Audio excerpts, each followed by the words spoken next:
ወደዝተት ዘለለ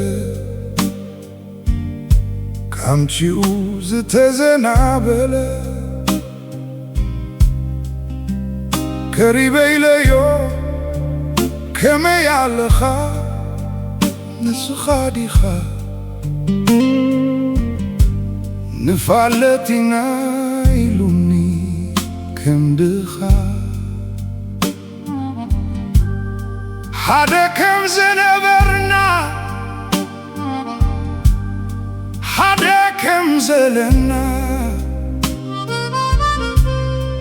ሓደ ከም እንኸውን ዘንግዮ ሃቲተዮ መዓሱ ነይሩ እቲ ጊዜ ኢሉኒ ዘክሮ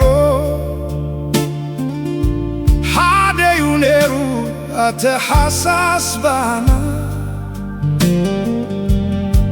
ንዓይ ንዓኻ ኣይኮነን ነይሩ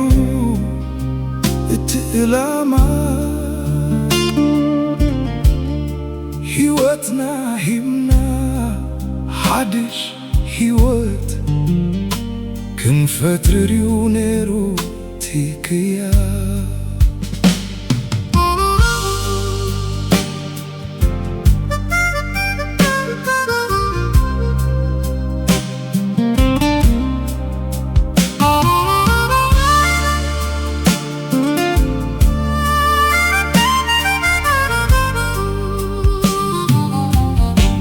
እቲ ሕይወት ክሓስን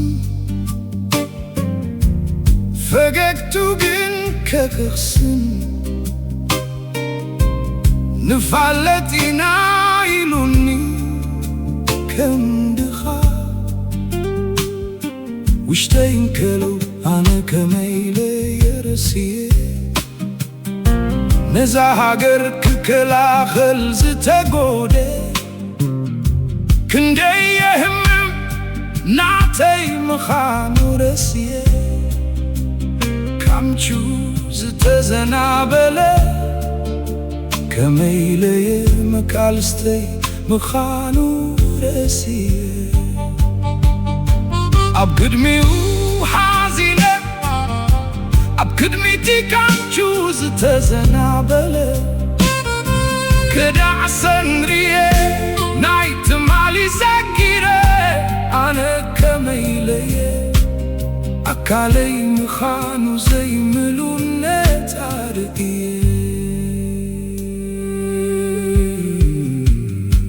እወ ንፋለጢና ኢሉኒ ከምድኻ ሓደ ከም ዝነበርና ሓደ ከም ዘለና ሓደ ከም እንኸውን ከረድኣኒ ፈቲኑ እቲ ትሪእዎ ዘለኹም ካምቺኡ ዝተዘናበለ ነዛ ሃገር ክከላኸሉና የኣእምሮ ጸቕቲ ዝፈጠረ ክንደየ ሕመም ናይ እኩላትና እንከሎ ከመይ ላካለይ ረስየ ናትካ ካልምኻን ይሓይሽ ከማኻ ምሳብ ይሓይሽ ፀሓይ ክትቐርብ ደልየ ኣነ ንስኻን ክንራኸብ ስጋብ ሕጅያ ደንጉያ